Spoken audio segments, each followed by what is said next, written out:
பேராசிரியர்கள் அனைவருக்கும் வணக்கம். நம்ம காலேஜ் டிஆர்பி எக்ஸாம் டிசம்பர் 27 அன்னைக்கு நடக்க இருக்கு.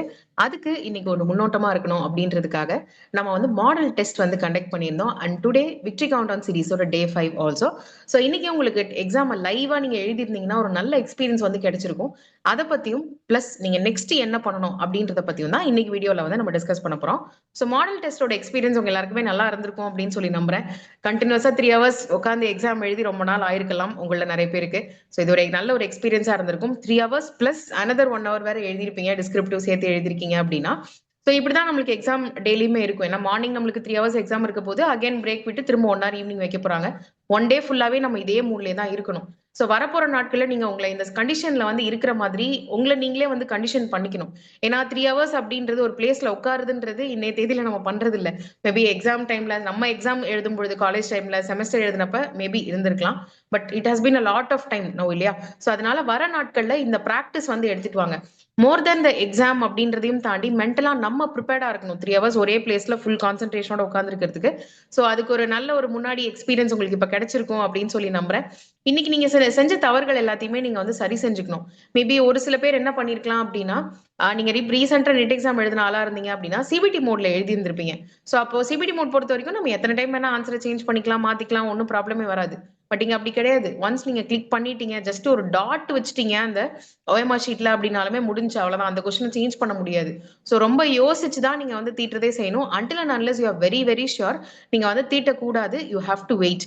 அண்ட் மோர் ஓவர் இதுல ஒரு சில குழப்பங்களும் இருக்கு. நான் அதையும் உங்களுக்கு கண்டிப்பா நான் வந்து அட்ரஸ் பண்றேன். மெயினா நிறைய பேர் இன்னைக்கு வந்து மேபி கஷ்டப்பட்டு இருக்கிறதுல எந்த ஏரியால இருக்கும்னா டைம் மேனேஜ்மெண்ட்லயா தான் இருக்கும். ஸோ ஸ்டார்டிங் ஆரம்பிக்கிறப்ப வந்து நல்ல ஒரு பயங்கர ஒரு வேகம் கிடைச்சிருந்திருக்கும். இல்லைன்னா ஒரு சில பேருக்கு என்ன ஆயிருக்கும்னா ஃபர்ஸ்ட் 10 minutes வந்து ஒரு பதட்டம் இருந்திருக்கும். மேபி இன்னைக்கு நீங்க உங்க வீட்ல இருந்து எழுதுனதுனால பதட்டம் கொஞ்சம் குறைவா இருந்திருக்கலாம். பட் ஜெனரலா எக்ஸாம் வந்து நிறைய எழுதி பழக்கம் இல்லாத ஒரு ஆளுக்கு ஃபர்ஸ்ட் ஒரு 10 to 15 minutes கொஞ்சம் பதட்டமா தான் இருக்கும். கொஸ்டின் படிப்போம், டாபிக்ஸ் தெரியும், பட் அது என்ன இதுதான் பதிலான்னு தெரியாது, இல்ல இதுதான் பதிலான்னு கன்ஃபியூஷனாவே இருக்கும். ஸோ இந்த மாதிரி ஒரு குழப்பமான சூழ்நிலை வந்து ஃபர்ஸ்ட் ஒரு 10 to 15 minutes இருக்கதான் செய்யும் எல்லாருக்குமே. ஸோ அது மாதிரி உங்களுக்கு இன்னைக்கு இருந்திருந்தால் டோன்ட் வரி அபவுட் இட். இதை சால்வ் பண்றது ரொம்ப ரொம்ப ஈஸி. வர டேஸ்ல நீங்க வந்து டெய்லி பேசிஸ்லயோ அல்லது 2 days ஒன்ஸ் ஆகுது அட்லீஸ்ட் ஒரு ஃபுல் டெஸ்ட் எழுதி பழகுனீங்க அப்படின்னாலே உங்களுக்கு இது சாதாரண ஒரு ஆக்டிவிட்டி மாதிரி ஆயிடும். நீங்களே யோசிச்சு பாருங்களேன், பல்லு விளக்குறதுக்கு நம்ம என்னைக்காவது கஷ்டப்படுவோமா? கிடையாது. Because it has become a habit for us. So இதையும் எக்ஸாம் எழுதுறதையும் ஒரு ஹேபிட்டா நம்ம சேஞ்ச் பண்ணிட்டோம் அப்படின்னா நம்மளுக்கு அந்த இனிஷியல் பதட்டம் எதுவுமே இருக்காது. அண்ட் மோர் ஓவர் அந்த இனிஷியல் பதட்டத்தை நீங்க வந்து ஓவர் கம் பண்ணிட்டீங்க அப்படின்னாலே முதல் 10 to 15 minutes லூஸ் ஆகிறத நீங்க வந்து தடுக்க முடியும். ஏன்னா 10 to 15 minutesன்றது பெரிய விஷயம் ஒரு 3 hour எக்ஸாம்ல இல்லையா? ஸோ அதை ஓவர் கம் பண்றதுக்கு நிறைய டெஸ்ட் வந்து எழுதி பாருங்க. அண்ட் இன்னொரு பக்கம் மேபி இன்னைக்கு உங்களுக்கு டைம் வந்து ரொம்ப நிறைய இருக்கிற மாதிரி ஃபீல் ஆயிருந்துச்சு அப்படின்னா நீங்க நல்லா ப்ரிப்பேர் பண்ணிருக்கீங்க அப்படின்னு சொல்லி அர்த்தம். ஸோ அதே வழியில வந்து போங்க, மார்க் டெஸ்ட் மட்டும் எழுதுறத கண்டினியூ பண்ணுங்க. இன்கேஸ் உங்களுக்கு இந்த 3 hours 10 பேப்பர் 1 எழுதுறதுக்கு அப்படின்னா எந்த பகுதியில நீங்க ரொம்ப டைம் ஸ்பெண்ட் பண்ணீங்க அப்படின்றத பாருங்க.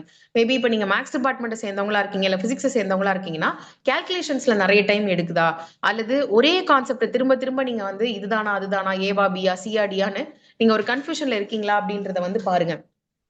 ஸோ டைம் மேனேஜ்மெண்ட் அப்படின்றது நம்ம எத்தனை டைம் பண்றோமோ எத்தனை டைம் டெஸ்ட் எழுதி பாக்குறோமோ அதுக்கு ஏத்த மாதிரி தான் நம்மளுக்கு வரும். இதுல வந்து டிப்ஸ் அண்ட் ட்ரிக்ஸை மட்டும் கேட்கறதுனால நம்மளால சரியா பண்ண முடியும்னு சொல்லிட முடியாது. நிறைய டைம் நீங்க வந்து முயற்சி பண்ணிக்கிட்டே இருந்தால் மட்டும்தான் உங்களால மேனேஜ் பண்ண முடியும். அண்ட் இன்னொரு பக்கம் ஒரு பெரிய குழப்பம் இருக்கு. நிறைய பேரோட ஹால் டிக்கெட்லயே இந்த பிரச்சனை இருக்கு. ஐ திங்க் எல்லாத்துலயுமே இருக்குன்னு நினைக்கிறேன். நான் பார்த்த வரைக்கும் எல்லாரோட ஹால் டிக்கெட்லயுமே ஒரு சில பிளேசஸ்ல எக்ஸாம் 3 ஹவர்ஸ்க்குன்னு போட்டிருக்கு, ஒரு சில பிளேசஸ்ல எக்ஸாம் 3.5 ஹவர்ஸ்க்கு அப்படின்னு போட்டிருக்கு. ஸோ நம்ம இந்த குழப்பத்துக்கு தேவையில்லாம டைம் வேஸ்ட் பண்ணிட்டு இருக்க வேண்டாம். நீங்க ரெடி ஆகுறது 3 ஹவர்ஸ்க்குள்ள எக்ஸாம் முடிக்கிற மாதிரி ரெடி ஆகுங்க. தமிழ் எலிஜிபிலிட்டியில 30 கொஸ்டின், நம்ம சப்ஜெக்ட்ல 100 கொஸ்டின்ஸ்.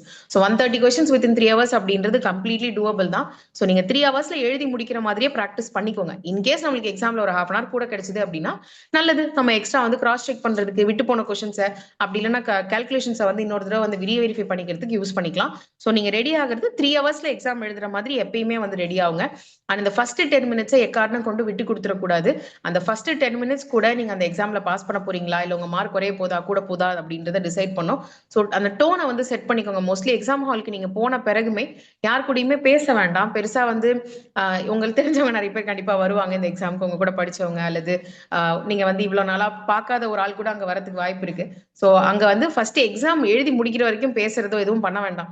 ஆஃப்டர் த எக்ஸாம் நீங்க என்ன வேணா பண்ணுங்க, நாட் அ ப்ராப்ளம். ஸோ எக்ஸாமுக்கு நம்ம ஒரு ஃபோக்கஸ்ல போறோம் அப்படின்னா அதை அப்படியே மெயின்டைன் பண்ணிட்டு போனீங்க அப்படின்னா தான் அந்த முதல் 10 to 15 minutes it's an important role, ரொம்ப நல்ல ஒரு ரோல் பிளே பண்ணும்.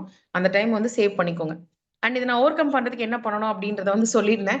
Simple thing is practice practice practice. எந்த அளவுக்கு உங்களால டெஸ்ட் எழுத முடியுமோ அப்கமிங் டேஸ்ல ஒரு வாரம் எக்ஸ்ட்ரா கொடுத்துருக்காங்க. ஸோ அந்த ஒன் வீக் அப்படின்றது 168 hours. ஸோ அந்த டைமை கரெக்டாக நீங்கள் யூட்டிலைஸ் பண்ணி ப்ராக்டிஸ் பண்ணீங்க அப்படின்னாலே உங்களுக்கு இந்த பயம் குறைஞ்சிரும். அண்ட் எந்த அளவுக்கு நீங்கள் வந்து ப்ராக்டிஸ் பண்ண கொஷின்ஸ்ல என்ன மிஸ்டேக்ஸ் பண்ணியிருக்கீங்கன்றதை அனலைஸ் பண்ணி அதில் இருக்கிற தவறுகளை திருத்திக்கிறீங்களோ அந்த அளவுக்கு உங்களோட மார்க்ஸ் வந்து கூடும். நீங்க எவ்வளவு டெஸ்ட் எழுதினாலும் அதை அனலைஸ் பண்ணாம விட்டுட்டீங்க அப்படின்னா பிரயோஜனமே இல்லாம போயிடும். நீங்க இன்னைக்கு எழுதின டெஸ்ட்லயுமே ஆன்சர் கீ வந்து ஆல்ரெடி ரிலீஸ் பண்ணியாச்சு. நம்ம வெப்சைட்ல அவைலபிளா இருக்கு. எல்லா சப்ஜெக்ட்டுமே அவைலபிளா இருக்கு. செக் பண்ணி பாருங்க. ஸோ அதுல என்ன மிஸ்டேக் பண்ணிருக்கீங்கன்றத பாருங்க. மேபி நீங்க வந்து தெரியாத ஒரு கொஸ்டினுக்கு ஜஸ்ட் லைக் தட் ஒரு இங்கி பிங்கி பாங்கி போட்டு கூட ஆன்சர் கரெக்டா எழுதிருக்கலாம். பட் அந்த ஆன்சர் கரெக்டா எழுதின ஒரே காரணத்துக்காக உங்களுக்கு அந்த டாபிக் தெரியும்னு சொல்லிட முடியாது.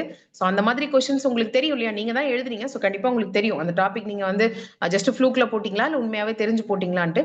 ஸோ என்ன பகுதிகள்லாம் தெரியாம பதில் கொடுத்தீங்களோ அதை வந்து கத்துக்க பாருங்க முடிஞ்ச வரைக்கும். ரொம்ப புது டாபிக்கா இருந்ததுன்னா எடுக்க வேண்டாம், ஏன்னா டைம் வேஸ்ட் ஆயிடும். இந்த கொஸ்டின் மட்டுமாவது அட்லீஸ்ட் பாத்துக்கோங்க. அண்ட் இன்னொரு விஷயம் நீங்க மெயினா பண்ண வேண்டியது, மொத்த கொஸ்டின் பேப்பர்ல எந்த யூனிட்டுக்கு அல்லது எந்த தலைப்புல நீங்க ரொம்ப ஸ்ட்ரகிள் ஆனீங்கன்னு பாருங்க. அதாவது நீங்க படிச்சிருப்பீங்க, பட் ஸ்டில் அதுல வந்து உங்களுக்கு கன்ஃபியூஷன்ஸ் இருந்திருக்கும், இல்ல மார்க் வராம போயிருக்கும். அது என்ன பார்ட் அப்படின்னு பார்த்து அதை ரிவிஷன் பண்ணுங்க. லாஸ்ட் ஃபியூ டேஸ்ல அந்த பார்ட்ஸ் வந்து ரிவிஷன் பண்ணுங்க. எஸ்பெஷலி இம்பார்ட்டன்டான பகுதிகளாக இருந்தால் கண்டிப்பா you have to revise. So practice practice practice பண்றது மூலமா மட்டும்தான் உங்களோட மார்க்ஸை வந்து இன்க்ரீஸ் பண்ண முடியும். அண்ட் ஹோப்ஃபுல்லி எல்லாருமே நல்லா எழுதிருப்பீங்க அப்படின்னு சொல்லி நம்புறேன். இந்த எக்ஸாமோட பேப்பர் 1க்கான ரேங்க் லிஸ்ட் கூடிய சீக்கிரமே நம்ம வெப்சைட்ல வந்து ரிலீஸ் பண்ணுவோம். நான் உங்களுக்கு வீடியோலையுமே வந்து சொல்வேன். அண்ட் இன்னைக்கான descriptive answer is already given. உங்க டிஸ்கிரிப்ஷன் பாக்ஸ்ல வந்து கொடுத்துருக்கோம். கூகுள் டிரைவ் லிங்க் இருக்கும். அதை கிளிக் பண்ணி செக் பண்ணி பாருங்க. தமிழ் மீடியம் உங்களுக்கு கூடிய விரைவில் நான் வந்து அப்டேட் பண்றேன். All the very best. நல்லா ப்ரிப்பேர் பண்ணுங்க.